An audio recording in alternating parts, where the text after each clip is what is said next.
আসসালামু আলাইকুম রহমতুল্লাহি ওয়াবারাকাতুহু।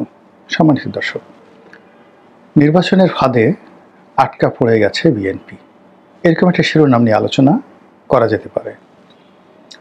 অথবা দেশে যে নির্বাচনের একটা বাতাস শুরু হয়ে গেছে, ঝড়ো হাওয়া, কিংবা নির্বাচনের যে ট্রেনটি ছেড়ে দিয়েছে, এটির পরবর্তী গন্তব্য কোথায়?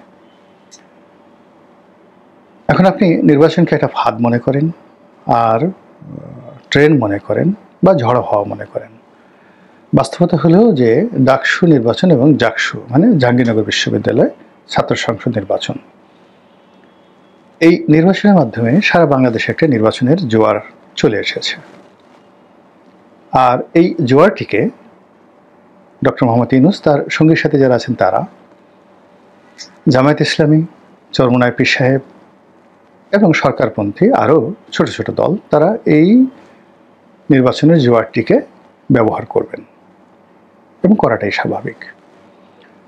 দ্বিতীয়ত, যে সকল ছোট ছোট দল যারা খুব ঘন ঘন জোট পরিবর্তন করে, কখনো জামাতের দিকে আসে, কখনো বিএনপির দিকে যায়, আবার দেশের চলমান রাজনীতিতে দুরবস্থার কারণে দেখা গেল বড় বড় রাজনৈতিক দলগুলো এসব ছোট ছোট রাজনৈতিক দলের একেবারে কদম মোবারকে ঝাঁপিয়ে পড়ে, তাদেরকে তোয়াজ করে, তদবির করে, তাদের পেছনে অর্থ বিনিয়োগ করে, তাদের পেছনে ছুটাছুটি করে। এটা এক ধরনের আসলে মানে দুর্ভিক্ষের লক্ষণ, রুচির দুর্ভিক্ষের লক্ষণ। তো এটা রাজনৈতিক দলগুলোর এই জিনিসগুলো দেখা যাচ্ছে।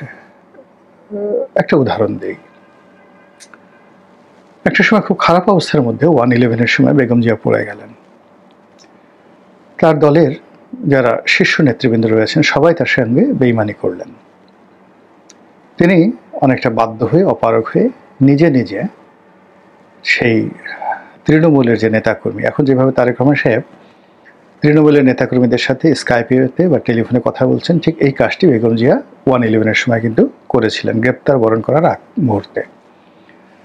এটা বেগম জিয়া নর্মালি যে ধরনের পার্সোনালিটি নিয়ে চলেন, যেখানে তার দলের প্রেসিডিয়াম মেম্বার তারা তার সঙ্গে দেখা করতে গেলে হিমশিম খান। তিনি খুব সহজে অতটা শেখ হাসিনার মতো নিজেকে একেবারে মাটিতে গড়াগড়ি দিয়ে রাজনীতি করতে হবে ওইরকম তিনি কখনো করেননি। তো সেই মানুষটি যখন দলের প্রয়োজনে তৃণমূলের নেতাদের সাথে কথা বলেছেন, তখন বুঝতে হবে যে তিনি স্বাভাবিক অবস্থায় নেই। এবং এই ঘটনার পরে বিএনপির কিন্তু কোনো উন্নয়ন হয়নি। এই ঘটনার পরে একটা সময় বেগম জিয়াকে জেলে যেতে হলো, তারেক রহমান সাহেবকে জেলে যেতে হলো, আপনজন যারা আসে সব পালিয়ে গেল, এবং ওই যে দুর্ভোগ দুর্দশা শুরু হলো, এখন পর্যন্ত বিএনপি সেই দুর্ভোগ দুর্দশা থেকে বেরোতে পারেনি। তো কাজেই রাতারাতি আপনি যে আমির হয়ে যাবেন, আবার রাতারাতি আপনি যে বাদশা হয়ে যাবেন, এটা সম্ভব না। এটা দীর্ঘ প্রক্রিয়া লাগে। 2006 সন থেকে যে দলটি নিজেদেরকে গ্রুমিং করার, শক্ত হয়ে নিজেদের মেরুদণ্ডের উপর ভর করে দাঁড়ানোর যে শক্তি, সামর্থ্য, বুদ্ধি, কৌশল যেটি দরকার, সেটা তারা পায়নি। ফলে কি হলো, এখন সামান্য যাকে বলা হয় নতুন পানি দেখলে পুঁটি মাছ যেভাবে লাফাতে থাকে, এই দলের যারা নেতাকর্মী রয়েছেন তারাও যে কোনো সামান্য রকম সুযোগ সুবিধা আসার সঙ্গে সঙ্গে আত্মমর্যাদা বিসর্জন দিয়ে নিজের অবস্থান ভুলে গিয়ে তারা সেই স্রোতের পক্ষে তারা ছুটতে থাকেন। স্রোতের বিরুদ্ধে যে ছোটা যায় বা সেখানে যে দাঁড়ানো যায়, এটা তাদের মাথায় আসেই না। দ্বিতীয় যে বিষয়টি হলো, সামান্যতম একটু যদি আতঙ্ক আসে, ভয় আসে, থ্রেট আসে, সংশয় আসে, অনিশ্চয়তা আসে, অমনি সবাই সমস্বরে বলে ওঠে যে এই চক্রান্ত হবে, ওটা হবে, ওটা হবে, ভয় পেয়ে যান। তো এই ভয়ের সংস্কৃতির কারণে কি হচ্ছে, বিএনপির যারা প্রতিপক্ষ তারা বিএনপিকে বেশি বেশি ভয় দেখানোর চেষ্টা করছে, বিএনপিকে বেশি বেশি লোভ দেখানোর চেষ্টা করছে, অর্থাৎ যাতে বিএনপি তার নিজস্ব গতি এবং শক্তিময়তা হারিয়ে ফেলে। অর্থাৎ একদিকে একটা সুযোগ করে দেওয়া হলো, পুঁটি মাছের মতো বিএনপির সব লোকজন নতুন পানির জোয়ারে যেভাবে লম্ফঝম্প করে ওইভাবে তারা লম্ফঝম্প শুরু করলো। আবার অন্য একটা জায়গাতে এরকম একটা পরিস্থিতি তৈরি করলো যেন তারা আবার ভয় পেয়ে যায়। তো এই যে একবার ভয় পাচ্ছে, আবার একবার আনন্দিত হচ্ছে, এতে করে তাদের যে মূল ক্যারেক্টারিস্টিক্স, এই ক্যারেক্টারিস্টিক্সটি তারা ধীরে ধীরে হারিয়ে ফেলছে। এবং তারই প্রেক্ষাপটে এই গত একটি বছর ধরে বিএনপিকে নানাভাবে প্রলুব্ধ করা হয়েছে, নানাভাবে ভয় দেখানো হয়েছে, নানাভাবে লোভ দেখানো হয়েছে, নানানভাবে তাদেরকে সম্মানিত করা হয়েছে এবং বিকল্পভাবে অসম্মানিত এবং তাদেরকে মর্যাদা হানিকর একটা অবস্থার মধ্যে ফেলে দেওয়া হয়েছে। তো এই যে জিনিসগুলো হচ্ছে এর ফলে কি হলো, গত একটি বছরে এই দলটি তার যে কর্মকাণ্ডগুলো করা দরকার ছিল, সংগঠনকে গোছানো, যোগ্য স্থানে যোগ্য লোকদেরকে নিয়োগ দেওয়া এবং সাংগঠনিক কর্মকাণ্ডে গতিশীলতা আনা, এই কাজটি তারা করতে পারেনি। ফলে তাদের যারা প্রতিপক্ষ, বিশেষ করে জামাত, যারা সুসংবদ্ধ, সুসংহত এবং তাদের সব সেক্টরে যাকে বলা হয় তারা নতুন জনশক্তি গড়ে তুলেছে। জাস্ট একটা ছোট্ট উদাহরণ দিই। যদি আপনি সুপ্রিম কোর্টে 4জন বিএনপিপন্থী আইনজীবীর কথা চিন্তা করেন, তো সেখানে বয়সের দিক থেকে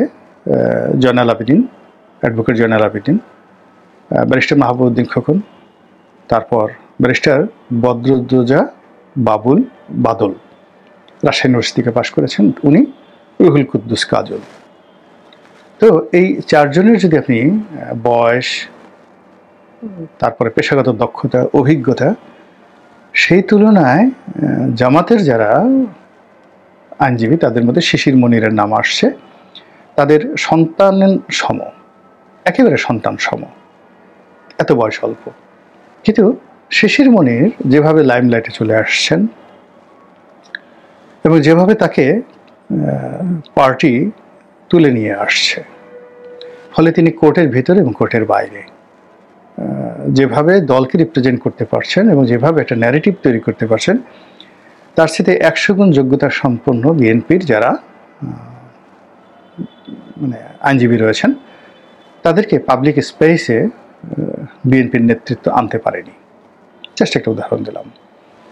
কিংবা ধরুন এই মুহূর্তে তারা সবাই মিলে, জামাতের লোকজন মিলে যেভাবে তাদের আমিরকে, তাদের সাধারণ সম্পাদককে, ডক্টর আবদুল্লাহ মোহাম্মদ তাহেরকে, ডক্টর মাসুদকে কিংবা ডক্টর হামিদুর রহমান আজাদকে তারা যেভাবে লাইমলাইটে নিয়ে আসছেন, অন্তত মোর দেন 1 ডজন। এর বাইরে তাদের যে 64টি জেলার আমির, তাদেরকে যেভাবে প্রশাসনের সঙ্গে অ্যাড করে দেওয়া হয়েছে গত 1 বছর ধরে, ফলে জেলা অফিসের সকল অন্তত 10 জন জামাতের নেতা, জেলা পর্যায়ের আমির সহ, তারা গত 1 বছর ওই জেলার প্রশাসনিক ক্ষেত্রে পুলিশকে কমান্ড করার, ডিসিকে কমান্ড করার, এসপিকে কমান্ড করার যে সাহস সঞ্চয় করেছে, এটি বিএনপির জেলা পর্যায়ের কোনো নেতা একটি জেলাতেও এই শক্তি অর্জন করেনি। তার চেয়ে বরং তারা এখন প্রশাসনকে শত্রু ভাবা শুরু করেছে। নিজেরা মারামারি করে প্রশাসনকে টাকা পয়সা দিয়ে নিজেদের দল ভারী করার চেষ্টা করছে। ফলে এই যে একটা ফাঁদ, সেই ফাঁদের মধ্যে যেভাবে বিএনপিকে ফেলে বিএনপি সর্বনাশ করে দেওয়া হয়েছে, এবং সেই সর্বনাশের পরে ডাকসু নির্বাচন, জাকসু নির্বাচন, রাকসু নির্বাচন, চাকসু নির্বাচন, একের পর এক নির্বাচন দিয়ে যাচ্ছে এবং সেখানে বিএনপি দম ফেলানোর সুযোগ পাচ্ছেন। এবং জাকসু নির্বাচনের মাধ্যমে বিএনপি ভোট বর্জনের যে উদাহরণ তৈরি করলো, এটা যদি আগামীতে চলতে থাকে তাহলে নিশ্চিতভাবে জামাত খালি মাঠে গোল দিয়ে আগামী 10 বছর চোখ বুঝে 2014 থেকে 24 পর্যন্ত শেখ হাসিনা যেভাবে ক্ষমতা চালিয়েছে ওভাবে তারা ক্ষমতা চালিয়ে যাবে। আপনি ঘোড়ার ডিম কিছুই করতে পারবেন না। জামাতের এজেন্ট, পেইড এজেন্ট, জামাতের যারা বট বাহিনী, আপনারা তো বট বুঝেন। বট মানে ইন্টারনেটে তাদের একটা, যাকে বলা হয়, প্রোগ্রাম রয়েছে। সেই প্রোগ্রাম হলে ধরুন একজন তাদের জামাতের একজন কর্মী নাম করিম। তা করিম সেই সফটওয়্যারটা ব্যবহার করে 1000টি আইডি সে ব্যবহার করে।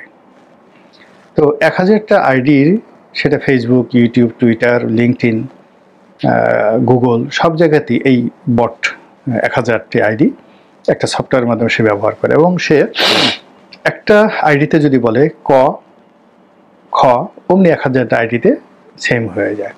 ফলে কাউকে গালি দেওয়ার জন্য মানে তার কিছু করতে হয় না, শুধুমাত্র এই সফটওয়্যারের মাধ্যমে সে একটা জায়গাতে ক্লিক করার মাত্রই অটোমেটিক্যালি স্বয়ংক্রিয়ভাবে 1000 জায়গাতে গিয়ে কাউকে গালি দেওয়া, কাউকে প্রশংসা করা, কাউকে সমর্থন দেওয়া, কাউকে থাম দেওয়া